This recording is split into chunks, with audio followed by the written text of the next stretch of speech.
انبیاء کرام کی سیرت بتاتی ہے عقیدہ توحید کے لیے انبیاء کرام کو آروں سے چیرا گیا،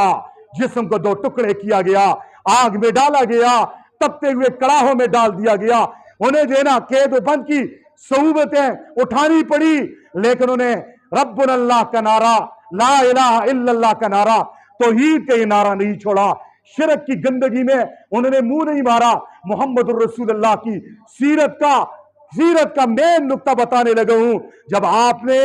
توحید کی صدا کو بلند کیا، وہ لوگ جو آپ کو صادق کہتے تھے، جو آپ کو امین کہتے تھے، جو آپ کو محمد کہتے تھے، جو آپ کی تعریفوں کے گن گانے والے تھے، انہوں نے ہی آپ کو ساحر کہا، آپ کو شاعر کہا، آپ کو مجنون کہا، آپ کو پاگل کہا، آپ کو مذمم کہا، آپ کے راستے میں کانٹے بچھائے، آپ پہ گندگی پھینکی، آپ کی بچیوں کو طلاقیں دی، آپ علیہ السلام کے گلے میں رسی ڈال کے پھانسی دینی چاہی، محمد الرسول اللہ پہ قاتلانہ حملہ کیا گیا، محمد الرسول اللہ کے صحابہ کو تپتے ہوئے انگاروں پہ لٹا دیا گیا، زنیرہ کی آنکھیں نکال دی گئی، ابو فقیہ کی پسیہ توڑ دی، حضرت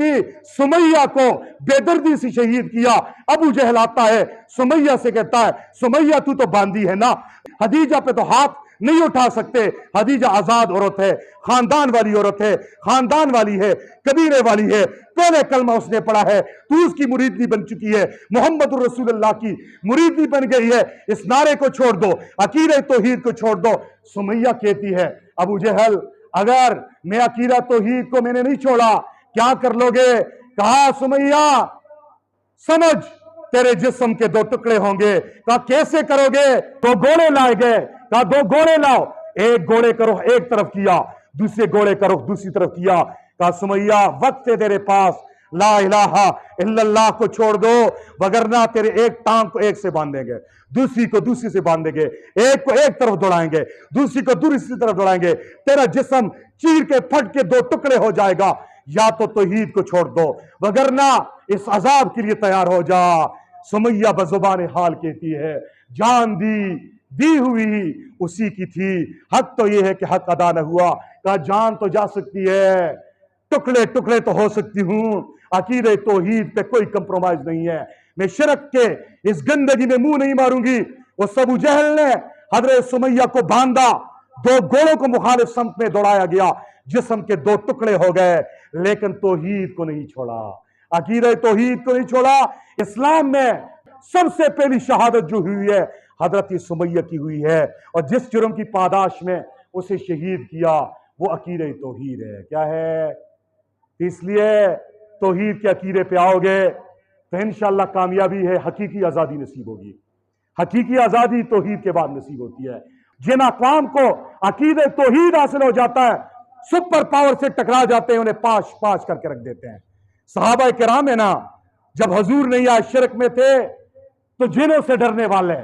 پتھروں سے ڈرنے والے، پانی سے ڈرنے والے، آگ سے ڈرنے والے، غیروں کے سامنے جھکنے والے، بادشاہوں کے سامنے جھکنے والے، محمد رسول اللہ نے جب توحید کی شراب کے جام بھر بھر کے پلائے، وہی صحابہ ہیں، بوری نشین صحابہ ہیں، پھٹے پرانے کپڑوں والے صحابہ ہیں، کیسر و کسرا جیسے سپر پاور طاقتوں سے ٹکراتے ہیں اور انہیں پاش پاش کر کے وہاں پہ اسلامی ریاست کا جھنڈا لہراتے ہیں۔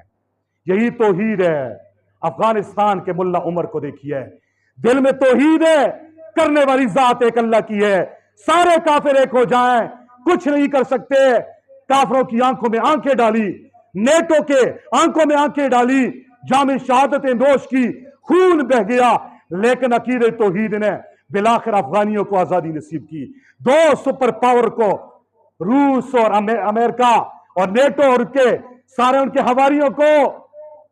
انہیں جو شکست دی ہے، پیچھے طاقت کیا تھی؟ کچھ بھی طاقت نہیں تھی، توحید کی طاقت تھی۔